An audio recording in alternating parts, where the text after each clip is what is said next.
Soon may the wellerman come, bring us coffee, tea, and rum. One day when the tonguing is done, take our leave and go. At a fair in the sun of town, her hair was blonde and her dress was brown. Soon may the wellerman come around.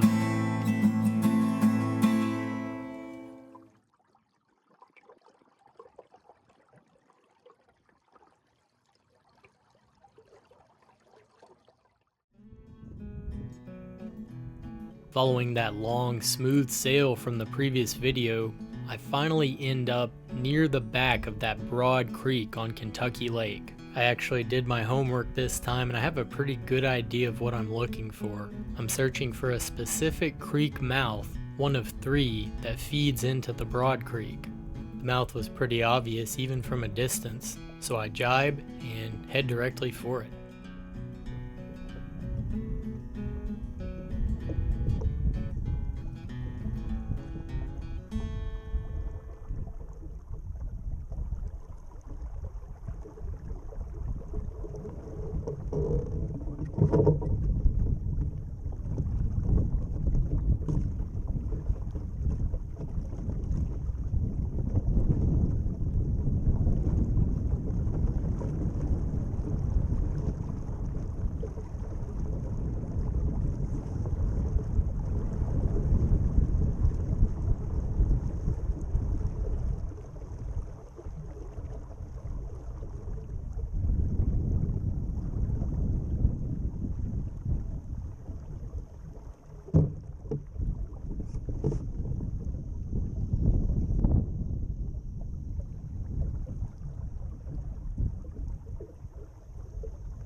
The space under this fallen tree is a lot smaller than it probably looks on video. It might be possible to squeeze under it, taking the mast down, but probably not worth it. I opt to go ahead and beach the boat and scout ahead on foot.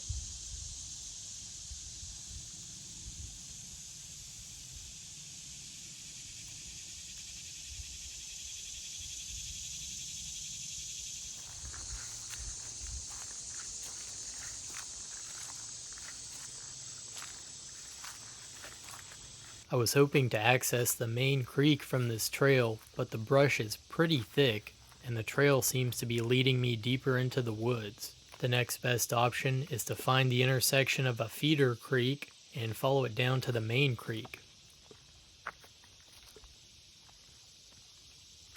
The thing about TVA public land is that ATVs are not allowed, and that's how I know this is TVA public land, because I'm walking on an ATV trail right now. There's always illegal ATV trails on TVA land around here. This one's pretty worn out. Trying to get up the creek, but I think the trail is taking me further into the woods and away from the creek. This is not the most pleasant walk in the woods I've ever been on.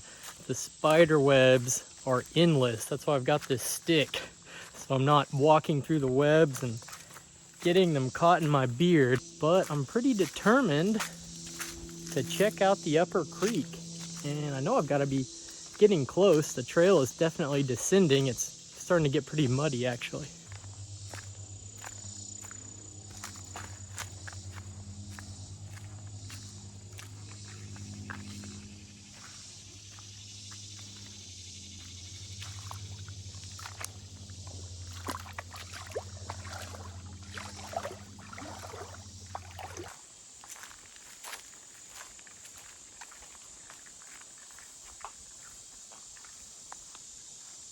The main creek is definitely somewhere over here behind me, but this is some thick grass in here. That is Chigger City, and I don't want nothing to do with that. But so over here I just crossed a little bit of water, and it was pretty cold, and I checked the map, and it looks like this is a fork of the big creek.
It's a little bit deeper right here than I thought. Still only about knee deep, but the bottom is all clay, and as I walk, I'm stirring up the mud and making the creek really cloudy.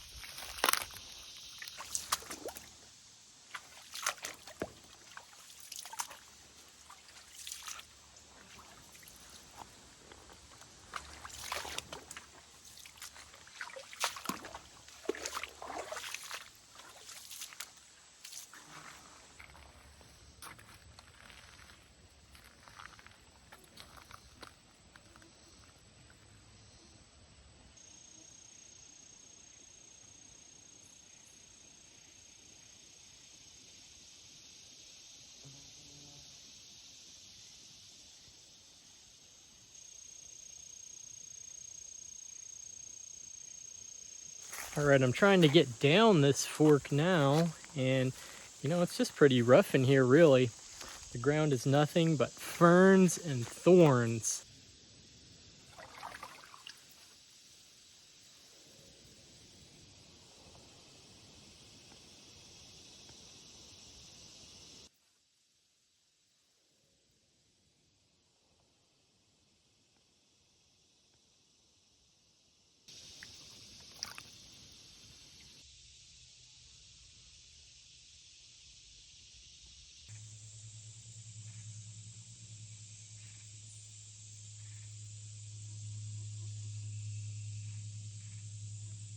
Man, this place will make you work to get anywhere.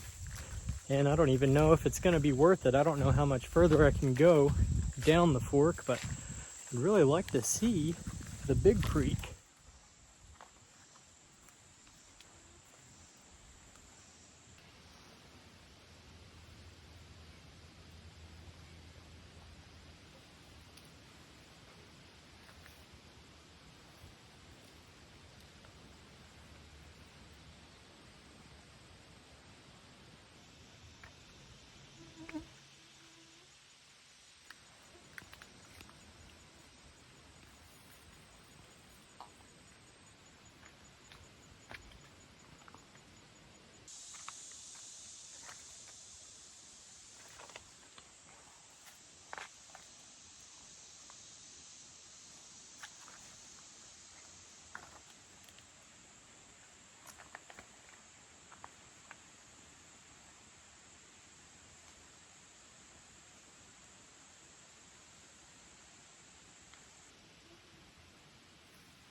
I was down in the creek bed and I happened to look up and I just saw a silhouette of something as it rustled a little pawpaw tree, I think, and took off into the woods, but I didn't see what it was at all, and it didn't move or sound like a deer.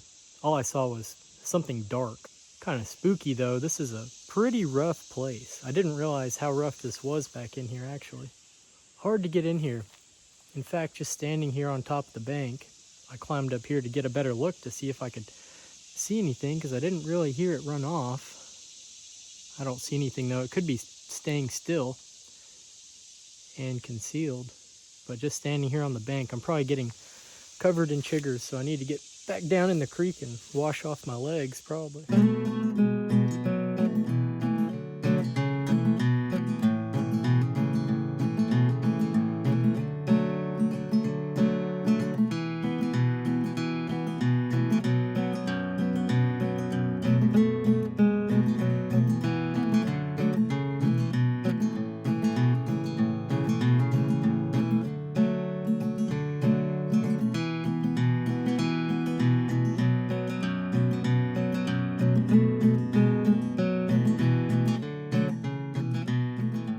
Pennants are now available at cumberlandrover.com. Historically flown for signal purposes, a pennant is that indescribable something that your boat is missing. They can help you read the wind, increase visibility of your small craft, and they just look cool, fluttering from the masthead or yard of a lug sail. You can have any color you want, as long as it's bright red. I have 2 styles of pennant now available at cumberlandrover.com.